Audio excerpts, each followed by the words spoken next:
Hi, welcome to Vlogmas Day 18.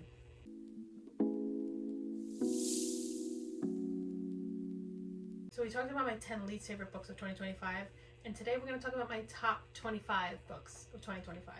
I thought about doing a top 10 so it's even, but I feel better about talking about the positive things, so I want to talk about more of them. I'm very happy with my selection, I will say that. I'm going to divide this into like 3 categories. There's no order in these. It's going to be, I'm going to do my novellas first because they're like honorable mentions. They don't really count towards my 25, and then I'm going to do my physical books that I have here in front of me, and then I'm going to do any of the synopses that I don't have physically. So we're just going to power through those. Okay, let's get started.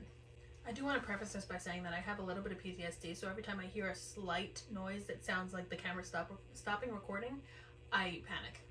So that's why I have my trusty little remote. First we have The Fall Risk by Abby Jimenez. This was one of the books in, I believe it was the Valentine's Day Amazon short series, but this one is really cute and I think about it pretty often. It's Valentine's Day weekend and Charlotte and Seth are not looking for romance. Armed with her emotional support bear spray, Charlotte is in self-imposed isolation and on guard from men. Having a stalker can do that to a person's nerves. Just across the hall and giving off woodsy vibes is Seth, a recent divorced arborist. As in, today, recently. Heights, he's fine with. Trust, not so much. But when disaster traps him one flight up and no way down, an outrageously precarious predicament forces a tree-loving guy and a rattled girl next door to embrace their captivity. Soon their defenses are breaking away. Considering how close they both are to the edge, Charlotte and Seth could be in danger of falling in love. I really liked it. I thought it was precious, and I still think about it often. And I think about how they dealt with the predicament that they were in and how they were kind of all each other had until the situation got fixed.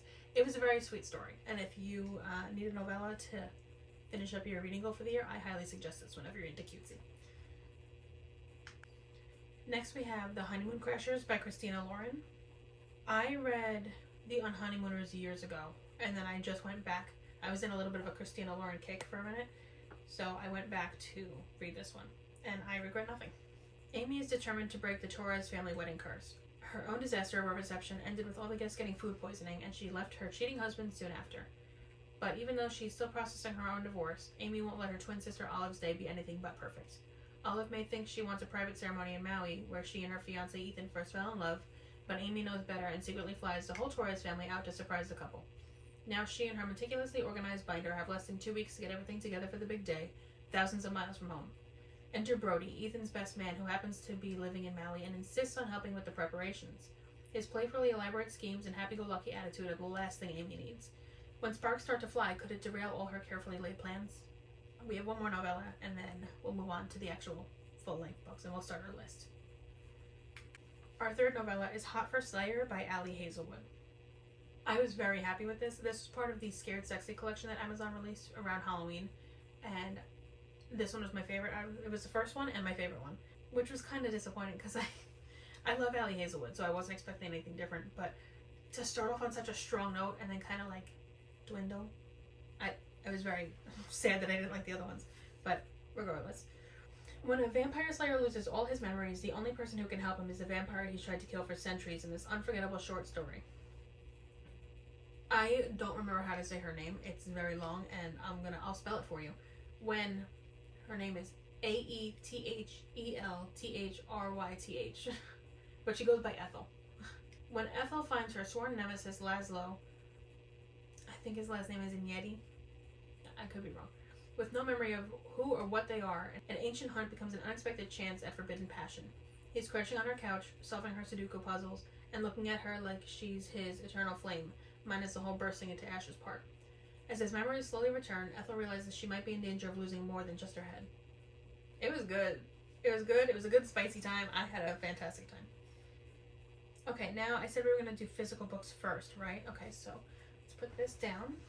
And then I have a stack of 2, 4, 6, I have a stack of 8 in front of me, and then the rest are going to be on my iPad, so I'll have to read you the synopses on there. But I figured we'd start with some physical books. Okay, so I might have lied to you. We're going to do a little bit of an order. I just rearranged the books a little bit just so the first book, we're not going to read the synopsis because it is the third in the series. Feel free to comment your guesses what it is below, but I don't want to spoil anything. So I'm just gonna show you the book and be like, yay, and then that's it. And then the rest of them, I can read you the synopses because they're not part of a series or anything, or any spoiler related series. So first we have, drumroll, Onyx Storm by Rebecca Yarros. I think I said it in my Goodreads review, but I really can't give any book in this series less than a 5-star because of the way that they make me feel. The characters, the story, the dragons. I love dragons. I don't know how many Vlogmas videos I've said that. It really wouldn't be fair if I give this any less than a 5-star. So the story, this specific book might not exactly be... No, I loved it. I can't complain. This is probably my least favorite in the series so far. Is that true? I think it might be... I don't know if this one or the first one is my least favorite so far. I think it's Iron Flame, this one, Fourth Wing? I don't know. I can't decide. But I can't not mention her. So here she is. Next, because a lot of my money's probably going to wind up going to this woman overall throughout my life, we have The Last Letter, also by Rebecca Yarros. This is emotional damage in 424 pages. I've mentioned before that Kayla and I read this together in May of this year, and I think about this one all the time. All the time. So I feel like this is just known as a really sad book, and I went into it blind. I didn't know what it was about, but I knew that I was going to wind up crying. But I'll read you the back. I did wind up looking this up the first time that I filmed this, and I was like, is this the actual synopsis? And it is, so. Because it's just a letter. But anyway. Beckett, if you're reading this, well, you know the last letter drill. You made it. I didn't. Get off the guilt train, because I know if there was any chance you could have saved me, you would have. I need one thing from you. Get out of the army and get to Telluride. My little sister Ella is raising the twins alone. She's too independent and won't accept help easily, but she has lost our grandmother, our parents, and now me. It's far too much for anyone to endure. It's not fair. And here's the kicker. There's something else you don't know that's tearing our family apart. She's going to need help. So if I'm gone, that means I can't be there for Ella. I can't help them through this, but you can. So I'm begging you. There go the nose tickles. So I'm begging you, as my best friend, go take care of my sister, my family. Please don't make her go through it alone. Ryan. Woo! I loved everybody in this book, except for who I wasn't supposed to. Which I'm not going to spoil for you, but there are people in this book that you're going to meet and be like, oh yeah, no, I hate you, and it makes sense. So, this book breaks me. The fact that reading the synopsis was enough to make my eyes water, I think that said enough. I feel like all I ever do is mention Kayla and Larry, but I know Larry read this book and she gave it like a 1-star because she hated it, or a 2-star maybe, but I loved it. This is one of my 6-star reads. This is like, if I had to take X amount of books with me on a remote island and that was all I could read for the rest of my life, this would be one of them. And I'd be doing a lot of crying on that island by myself, but that's my prerogative, I guess. For number 3 and number 4, we have another double appearance from the same author. So first we have Spiral by Bal Cubber, which is the second book in the first book is Collide. I don't know what this Off the Ice? Is that? No, this is not that. I don't know what the series is called. I'm so sorry. I'll put it on the screen. But this is book 2. I don't have book 1. I really thought it was cute, and I think it was boy obsessed. But this one I had to buy, and the next one I also had to buy, with number 3. But we're going to talk about number 2 first, Spiral. Elias Westbrook, a newly drafted hockey player for the Toronto Thunder, is facing the challenges of fame and immediate scrutiny. With a growing fan base and too many expectations on his shoulders, he's struggling to make his first career goal. Tabloids are reporting on his every move, including which woman he was last seen with, but all he wants to do is escape the spotlight. Enter from stage left Sage Beaumont, an aspiring ballerina with dreams of joining Nova Ballet Theatre, but her lack of popularity online leaves her at a major disadvantage for securing a lead role. When Sage finds herself with the perfect opportunity to make her dreams come true by fake dating Elias, she takes her shot. Soon enough, the flimsy fake dating rules they've set in place fall away in the face of their sizzling connection. But before things spiral out of control, Sage and Elias will have to decide if they're willing to take the leap together or if they'll call it quits. This was very sweet, and I didn't annotate this while I was listening to it, so I am excited to, and I'm also so fluffy. I'm excited to go back. I'm like a gnat with my attention span. I'm looking forward to rereading it and being able to annotate it and highlight it. I'm pretty sure just about every male main character that Bal Cubber writes is boy obsessed, and I eat it up. So I'm excited to go back and annotate this and annotate all of Elias's lines that I know I'm gonna love all over again. Then number 4, we have book number 3 in the series, Revolve, also by Balcabra. I just read this one not too long ago, and I fell in love so hard. So then when I went to a bookstore near me, I saw this and I was like, well, I have to get it. It's here, and it was the only copy. It is a little damage on the spine, but it's okay. Sierra Romanova was an Olympic figure skater before a life-altering accident on the rink left her with panic attacks every time she enters the rink. Now, back for her final year at Dalton University, she's ready to reclaim the spotlight with all eyes on her, including those of hockey player Dylan Donovan, whose audacious words goad her back into her skates to prove him wrong. After getting kicked off his hockey team for his reckless behavior, Dylan is left with slim chances of being drafted into the NHL. But Dylan's whole world revolves around the ice, and if hockey is forbidden, well, at least there's figure skating. Even better, it means more time in the rink with Sierra. Sure, he's helping her rebuild her confidence, but pushing her buttons along the way, that's a bonus. As the figure skating world awaits Serena's comeback, she finds herself in need of a new pairs partner. The only person she knows who can match her skill in the rink is none other than the cocky hockey player who refuses to cut her any slack. Dylan's a wild card, Sierra's a seasoned pro, but together they might just make the perfect match on the ice. And boy did they. I ate this up. I love the cover. I can't wait for the next book, because every book she writes seems to get better. I just love her love stories. So I'm really excited for book 4. For book number 5, we have another one that seems rather controversial, which I did not realize, but it's Say You'll Remember Me by Abby Jimenez. I have been seeing a few people say, like, oh, this book was good, wasn't my favorite, like, it was okay. Nope, I loved it. I don't know what they're talking about. I love this book. But this one, I also tabbed, and I did all the color. I try to match my tabs to the colors of the cover. There we go. And these are all just such like light little Eastery colors. I don't know if you can really see them, but I think it's beautiful. Too bad I don't display my books with tabs out. Anywho, there might be no such thing as a perfect guy, but Xavier Rush comes disastrously close. A gorgeous veterinarian giving Greek god vibes, all while cuddling a tiny kitten? Immediately yes. That is, until Xavier opens his mouth and proves that even sculpted gods can say the absolute wrong thing. Of course, there's nothing Samantha loves more than proving an asshole wrong. Unless, of course, he can admit he made a mistake. But after one incredible and seemingly endless date, possibly the best in living history, Samantha is forced to admit the truth, that her family is in crisis and any kind of relationship would be impossible. Samantha begs Xavier to forget her, to remember their night together as a perfect moment, as crushing as that may be. Only no amount of distance or time is nearly enough to forget that something between them. And the only thing better than one single perfect memory is to make a life, and even a love, worth remembering. Yep, sold. Abby Jimenez is another one that I will just pre-order her stuff. Next on our list we have, oh, it's going to happen again. We have Soul Searching by Lila Sage. I'm sorry for my face at the moment. I really feel like I have to sneeze again, but it won't come out. Okay, we're good. This, I've read every Lila Sage book so far, and this one is my favorite by far. I think I mentioned that in another video. But this book, she put something else in this book. There's like crack in these pages or something, because I loved it. And I'm waiting for Kayla to read it. I can't wait, because I'm probably going to read it again with her, so I can relive it. And this one is also tabbed. I think it's funny though, because the first 50% has one tab, and the rest is all in the second half. Collins Cartwright does not want to go home.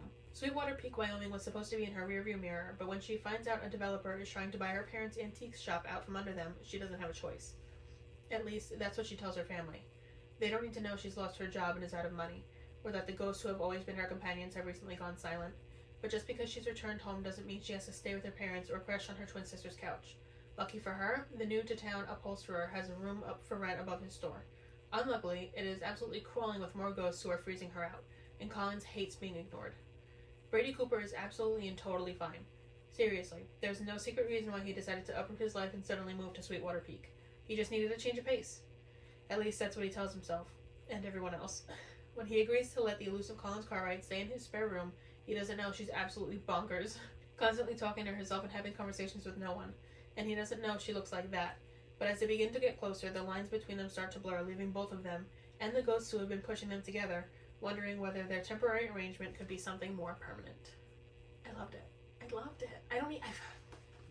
I feel stupid saying I loved it after everything I read, because obviously this is the top 25 in 2025, but these books were so good. Nothing is on this list that I haven't thought about or have somehow revisited, whether it's mentally, physically, whatever.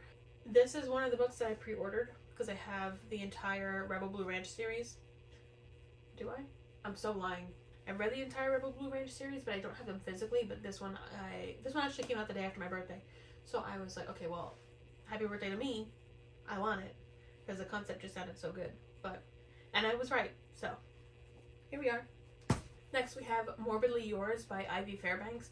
This was my first book by Ivy Fairbanks, and I loved it. So I'm really excited to look into her other books. I just read the dedication, and I think it killed me a little bit.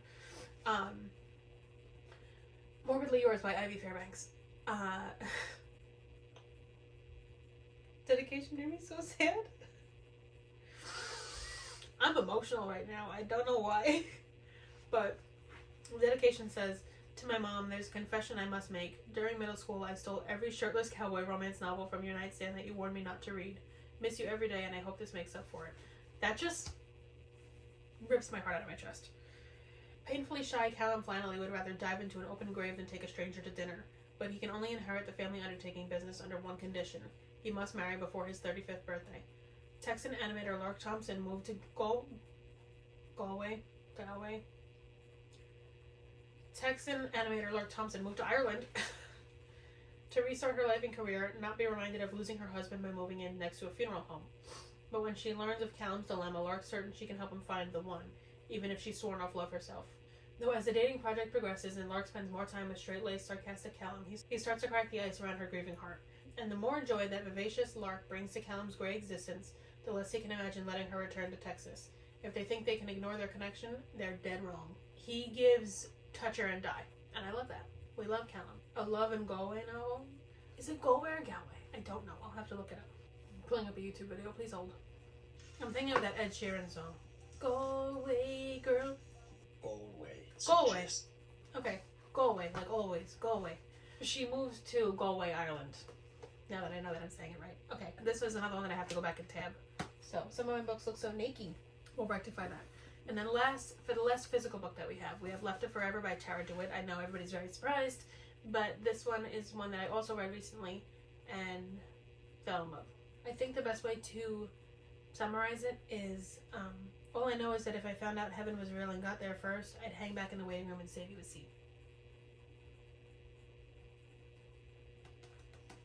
Because Ellis is my man. Okay. Oh god, I love this book. Ren and Ellis Bird fell in love as kids, had their son Sam when they were only teenagers, and built a life together in the coastal town of Spoons, Oregon. They were made for one another until they fell apart. Now divorced and in their 30s, Ren runs the bakery in town, while Ellis works as a firefighter. They live separate lives, though they are hardly off each other's minds. When Ellis and Ren move Sam into college, Ellis convinces Ren to take an extended road trip back to Spoons to see if they can give their relationship one last chance. Amid the gorgeous California coastline and the intimacy they have missed for years, Ren starts to think it might just be possible. But can the past truly be left behind? When words fail and old wounds resurface, it's a soul-bearing letter that could finally reveal the truth, or close the door on them forever. Yeah, I think I've said all I need to say about this book with that quote that I read. I definitely have to go back to Miss DeWitt's backlist and see what else she's got, because I also haven't read the first book in this series, which is Savor It, so I need to read Savor It, and then probably Fall in Love even more, and then Lost and Found is also probably going to kill me. I know that. So I'm going to pause here before I start reading the synopses for the books that I do not physically have, so that I can get the clips that I've already taken, put them on my computer, and then not have to worry about storage. So bear with me. Hi, we're back, and we are losing daylight, so I gotta talk fast. Next we have If It Makes You Happy by Julia Olivia. This is another one that I read recently, I think in the beginning of December, and it's another great book. My now next door neighbor seems to have everything figured out. Small town golden boy? Check. Single dad extraordinaire? Check. Hot baker forearms? I didn't notice them, I swear. I, on the other hand, don't at all have everything figured out. I'm sorry, don't at all have anything figured out. Me too. Trust me, I didn't think taking over my mom's dream bed and breakfast in Copper Run, Vermont was going to be easy. It should be a good place to heal after my divorce. But apparently my scones belong in the garbage with my small talk skills. As pointed out by none other than Cliff. Cliff is inescapable. He knows exactly what people need, always. His charm, the way he wears flannel, and even his pastries make not wanting to be friends with Cliff and his daughters pretty hard. Friends? I can make friends. That's safe. Except I'm leaving in 3 months to pass the inn off to my little sister and get the promotion in Seattle I've been working towards. So ask me why I'm thinking about kissing my hot neighbor. This was very cozy. It was literally, like, it was a warm hug in a book. Next we have Never Over by Claire Gilmore. This is another one that I loved and I just read recently. I guess I had a really good end of the year with my reading. 25-year-old Paige Lancaster is one contract away from earning a living doing her favorite thing in the world, writing songs. But when a music industry professional suggests she might be holding back with her lyrics to lessen the heartbreak of an old flame, Paige doubts if her music is ready to be heard. In a rare, impulsive move, Paige reaches out to Liam Bishop after 4 years of no contact to ask him for a small favor. Date her and then re-break her heart. Also, she can remember what those big, song-worthy emotions felt like. And since Liam is the one who first set Paige on this career path, he hesitantly agrees. Across 2 months of Liam's summer work travel, the exes are forced to share hotel beds, rehash the past, and date in the present, all while navigating the building attraction between them they both swore was the one line of their agreement that they would never cross. But when it becomes near impossible not to act on their rippling chemistry, and as ever-intensifying feelings blur reality with what's driven by music, Paige and Liam will both have to decide which is more important, art for the sake of it, or love over everything. This is what I can't wait to have physically. I'm so excited. I just want to be a little book dragon. That's it. I just want to hoard books. But alas, that takes money. And here we are with no money. Next we have May Luna by Kelly McNeil. This is another one that Larry read. She said she was looking for a lighthearted, it was, I think, a feel-good rock star romance, and Amazon suggested this one, and Larry wasn't happy with the outcome, but I was. In the 1990s, Carter Wills was the lead singer of the English alt-rock band May Luna, securing his place among music legends. His tortured heart lyric struck a chord, and so does his secret connection to a woman whose love changed all their lives. Who was she? Evie Waters' 2 grown children discover an iconic photo in an old magazine of a mystery girl with Carter, their mother. It all started in a wistful time and place for Evie, her 25th summer. A young columnist forging her career, backstage euphoria, a long-shot interview, and an almost cosmic connection with an enigmatic musician on the rise. What happened between them is a hidden story no one, not even Evie's family, knows. Until now. Worlds apart, Carter and Evie finally reveal a story, joyful, regretful, and unforgettable. It was a time when the stars aligned for a love so profound the whole world felt it. It was as if it would last forever. I love when the synopsis makes me re-feel all the feelings that I felt. Because that's what's happening right now. This one was very good. Okay, next, I also just read this one. Crazy. At Wit's End by Bailey Hanna. This is book 4 in the Wells Ranch series. These are interconnected standalone, so it doesn't really matter. I have not read book 3 yet, which I think is A Change of Heart. I did read Alive in Wells, which is book 1. Seeing Red, which is book 2. Did not read book 3, Changing Heart, and then Change of Heart, and then book 4 at Wit's End. I obviously read, because it's here on my list. She's afraid she's not enough. He'll make damn sure she knows she is. Single mom Whitney Hart is quite simply overwhelmed. She's struggling to raise her 10-year-old son, Jonas. Her ex-boyfriend only seems to come around and help take care of his son when he's single and hoping to get back together. With Jonas acting out more than ever, Whit realizes she needs help keeping an eye on him over summer vacation. Enter Colt, a fun-loving cowboy who is tasked with giving Jonas work to do around Wells Ranch to keep him busy. In Colt, Jonas finds a mentor and a male role model for the first time in his life, and in Jonas, Colt discovers a friendship that brings a new kind of joy into his life. Colt and Whit slowly develop a friendship of their own through a shared concern for Jonas, and over the course of the summer, it begins to spark into something more. The attraction and chemistry between them are hard to ignore, but Whit's insecurities and hesitancy to trust men cause her to pull away. As miscommunications give way to understanding, the two will discover that sometimes you have to first be broken before you can become whole, and that there's no one way to create a family. I'm gonna have no monies. I already have no monies. I'm gonna have really no monies if I buy all these books that I want, because I'm pretty sure all of these are on my book trophies list. Next we have Fake Skating by Lynn Painter. Growing up, Danny couldn't help but follow around the adorable son of her mom's best friend. Funny, kind of nerdy, and a little soft, Alec was always down to hang with Danny when they were little.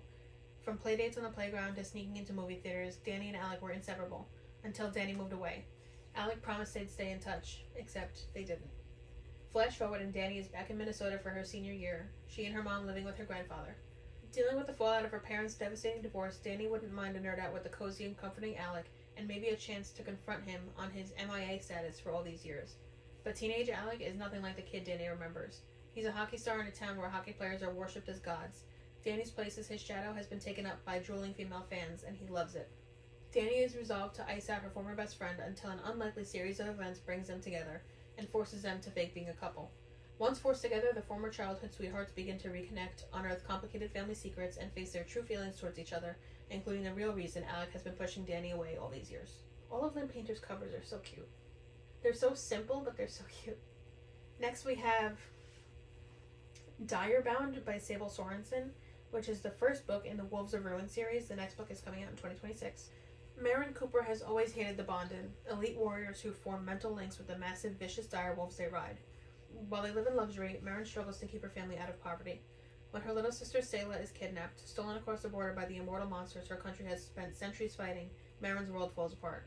Desperate to cross the front and save her sister, Marin enlists in the army and is thrown into the deadly bonding trials, where any mistake will cost her life.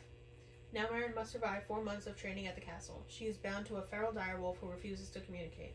The other trainees would love to spill her common blood, and her cold and beautiful instructor, Stark Therian, is eager to punish any weakness. Everything is a competition, and everyone is out to get her. Everyone except the dangerously handsome crown prince, whose attention adds another target to her back. In the castle, every smile hides a knife, and the halls hide dark secrets. It's bond or bleed, duel or die, failure is ruin. So, quite a few of these books, between my physical books and, maybe not my physical books, but for the books that I don't have yet physically, I probably have a spread for them in my notebook. Actually, Morbidly Yours, I have a spread for, and I have that physically, but I got the book after I did that. Direbound has a spread. Never Over has a spread. I love my little notebook. I love quotes, so that's my biggest problem. But next we have Anathema by Carrie Lake. This is the first book in the Eating Wood series. I think it's going to be a trilogy. The second book, Eldritch, just came out in October or November. And I haven't read it yet, but I put off reading Anathema for a really long time because I wasn't sure if I was going to like it, and I loved it. I'm hoping... I hear that Eldritch is darker and heavier, and I'm hoping that's the case.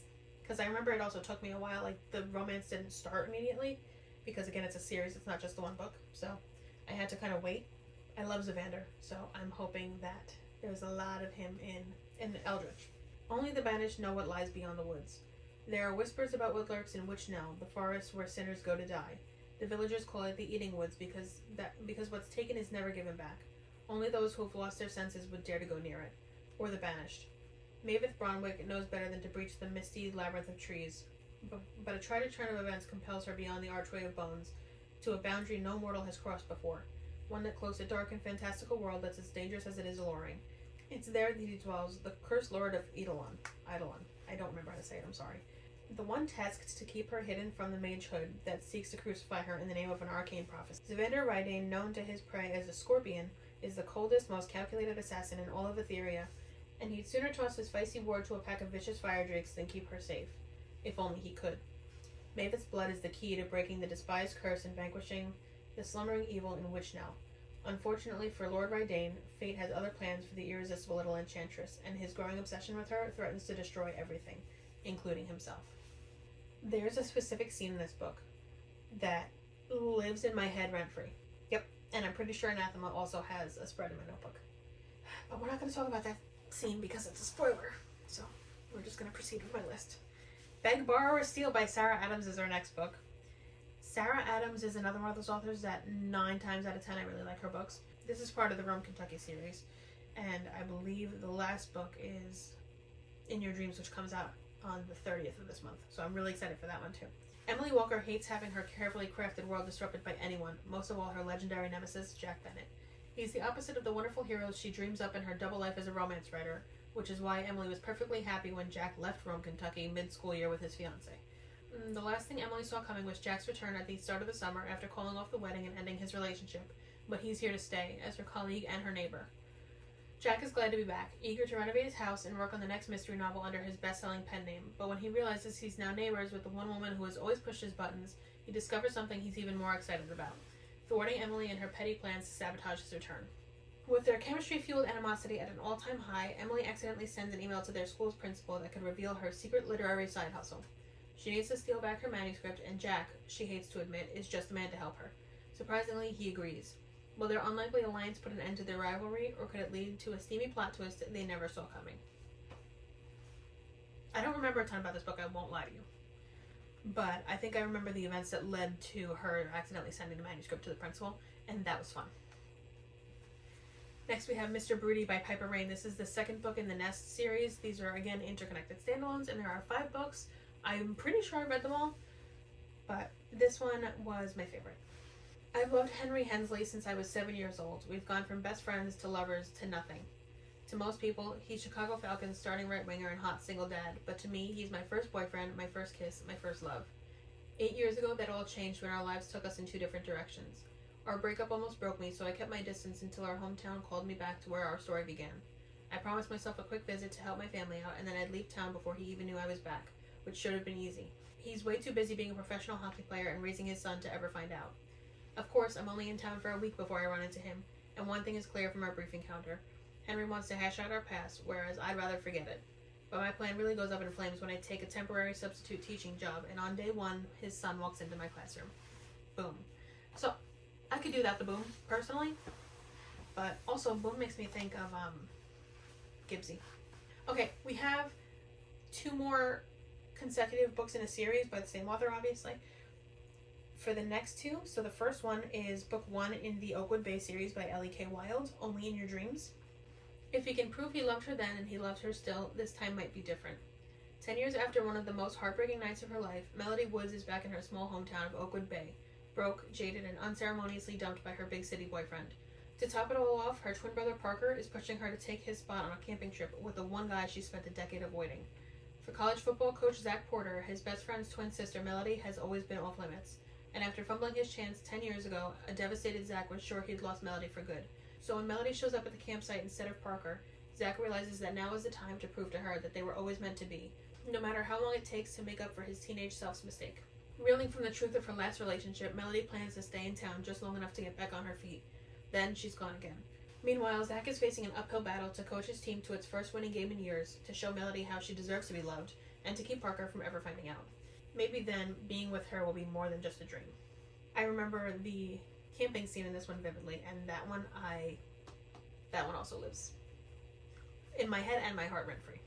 The second book in the Oakwood Bay series is Only Between Us. Again, this is also by L.E.K. Wild. After a death-defying injury sidelined him for 2 seasons, Brooks Atwood's pro football comeback has hit a major snag. Naughty photos from a post-breakup bender have leaked, and they're killing his chances with the Rebels, his old team, and the only one he wants to play on. As he trains with the hope of being signed before the first kickoff of the season, Brooks plans to keep a low profile or suddenly upended when his selfie with a fiery fan goes viral, and tabloids mistake them as the football world's newest it couple. Turns out Sienna Pippen is the ex-girlfriend of the face of the league, and she wants nothing more to do with that world after being with her nightmare ex. When she and Brooks are busy blaming each other for the media circus surrounding them, NFL teams are suddenly scrambling to sign a housebroken Brooks. Meanwhile, Sienna realizes that all this buzz could be the Hail Mary her family's struggling business needs. Together, Brooks and Sienna hatch a plan, ignore the will to kill each other, and pretend to be madly in love, at least until Brooks signs with the team. But the longer they pretend, the less fake their romance begins to feel, and Brooks becomes as determined to convince Sienna that they're truly meant to be as he is to land a spot on the Rebels roster. I really like the word romance. I think that's so much fun. That's the first time I've ever heard of it. I don't know if that's a common thing or not, but I think romance is fun. Next we have Into the Woods by Jenny Holiday. Gretchen Miller is a bit of a badass, but even badasses get the blues when it comes to romance, and Gretchen could use a break from dating. So when she gets the offer to be a summer dance instructor at Camp Wild Arts, she leaps at the chance to embrace clean air, nature, and her inner crone. But every forest has pests, and the biggest one at Wild Arts is none other than Tennyson Teddy Knight. The A, arrogant, B, infuriating, C, kinda hot if it weren't for A and B, rock star, who happens to be Gretchen's fellow artist in residence. Fresh off his band's epic and ultra-public breakup, Teddy's grouchier than a black bear in spring, and Gretchen is happy to ignore the unexpected heat she feels around him. Yet a wary friendship blooms, and before she knows it, Gretchen finds herself sneaking around to have one last summer fling with the broody musician before she swears off men for good. But as they grow closer, Gretchen has to figure out if she's ready to take this summer camp romance out of the woods and into real life. This one is also very sweet. This was the first Jenny Holiday book that I've ever read, and I'm pretty sure in my Goodreads review I put Jenny Holiday, I like you, or something like that. Or I'm keeping my eye on you, Jenny Holiday, because I really did enjoy this book, so I have to see what else she has written as well. Promise Me Sunshine by Cara Bastone. I've read Ready or Not. Is Ready or Not the only book by Cara Bastone that I've read so far? Besides this one? I think it might be. But I know that a lot of her books are like Audible originals, and I really want to read those, but I just haven't gotten around to it yet.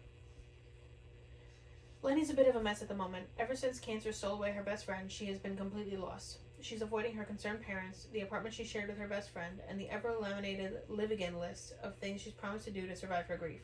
But maybe if she acts like she has it all together, no one will notice she's falling apart. The only gigs she can handle right now are temporary babysitting jobs, and she just landed a great one, helping overworked single mom Reese and her precocious daughter Ainsley. The only catch, Ainsley's uncle Miles always seems to be around, and is kind of a walking version of the grumpy cat meme. Worse, he seems to be able to see right through her. Surprisingly, Miles knows a lot about grief, and he offers Lenny a proposition. He'll help her complete everything on her live again list if she'll help him connect with Ainsley and overcome his complicated relationship with Reese. Lenny doubts anything can fill the void her best friend has left behind, but between late-night ferry rides, midnight ramen, and a well-placed shoulder whenever she needs it, Miles just won't stop showing up for her. Turns out, sometimes your life has to end to find your new beginning. I remember this one was emotional, and I think that's something that Cara Stone does really well, based on the 2 books that I've read of hers, but I do want to go back into her backlist, like I have been saying about other authors, but I do want to go and read her other books so that I can see if it's a common thing with her. Because if it is, I'm going to have to keep a really close eye on her.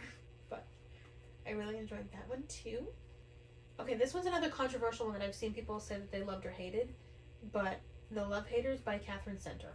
This is not my first Catherine Center book. I read The Bodyguard. I read Hello Stranger. I read Rom-Commers. I think this is my 4th Catherine Center book. But I really liked it a lot. I've seen a lot of people say that they really did not like The Love Haters. They hated it, whatever. I really liked it. Katie Vaughn has been burned by love in the past. Now she may be lighting her career on fire. She has 2 choices. Wait to get laid off from her job as a video producer, or, at her coworker Cole's request, take a career-making gig profiling Tom Hutchinson, a Coast Guard rescue swimmer in Key West. The catch? Katie's not exactly qualified. She can't swim, but she pretends that she can. So I wasn't sure, I'm sorry, I'm pausing for the synopsis, but I wasn't sure if the fact that she can't swim was a spoiler or not, but it's right here on the synopsis, so I thought that was a fun little thing. Plus, Cole and Hutch are brothers, and they don't get along. Next stop, Paradise. But Paradise is messier than it seems. As Katie gets entangled with Hutch, the most scientifically good-looking man she has ever seen, but maybe a bit of a love-hater, along with his colorful Aunt Rue and his rescued Great Dane, she gets trapped in a lie. Or 2. Swim lessons, helicopter flights, conga lines, drinking contests, hurricanes, and stolen kisses ensue, along with chances to tell the truth, to face old fears, and to be truly brave at last. The end of this book specifically, the last, I don't know, I want to say like 10%, I ate up. Again, I think that just might be my trauma talking. Seeing Red, which is book 2 in the Wells Range series by Bailey Hanna. She lives by the rules, he lives to break them. Cassidy Bowman has strict rules to uphold her good girl reputation. She doesn't date the Wells Ranch locals, and she definitely doesn't sleep with men she isn't dating. But after a run-in with her ex-boyfriend and a few too many drinks, she's ready to buck those rules and allow herself one night of recklessness. On the other hand, local cowboy Chase Red Thompson has never met a rule he didn't love breaking. With a longtime crush on Cassidy, he's more than willing to accept her offer of a one-night stand and her one condition. He must agree to never speak of it again. That is until 2 pink lines render Cassidy's entire rulebook null and void. Cassidy isn't looking for a relationship with a rough-and-tumble cowboy, and Red doesn't need anyone to tell him he's not good enough for the sweetheart of Wells Canyon. So the 2 make another agreement. They'll be friends and co-parents, nothing more. But as their carefully constructed boundaries begin to blur, Cassidy might just realize that perhaps some rules are worth breaking. Also a very good one. I'm just going to stop saying that because, no kidding, they're on my list. Okay, we have 2 more to talk about, and I don't hear much about either of them. So I'm excited about that. Because I want to bring to you books that people don't talk about. Because, yeah, everybody knows about, the big series that are on TikTok and stuff like that everybody talks about. But I really like the idea of bringing authors to your attention that aren't always in the spotlight on TikTok and everything. So, next we have Summer People by Brittany Nicole and Jenny Barra. I don't know why Jenny Barra is on the cover, but she's not listed on Kindle. But that's okay. She's on the cover. A quirky island off the coast of Maine seems like the perfect escape from the pesky media when my life in Hollywood fell apart. From the moment I step off the ferry in... I don't know if it's Monaghan or Monhegan. From the moment I step off the ferry in Monhegan Island, it's clear that no one wants me here, though. Least of all the grumpy single dad who's affronted by my mere existence. Fisher Jones is stupidly handsome, goes nowhere without his beloved golden retriever Bing, and speaks in nothing but grunts. Unfortunately for Fisher, I'm not going anywhere. In fact, we're neighbors. And his daughter Sutton, just like every other 8-year-old girl in America, is obsessed with me. Summer in Monhegan isn't at all what I expect, but neither is Fisher. I haven't quite figured out why he's so miserable, but I'm also not volunteering what I'm running from.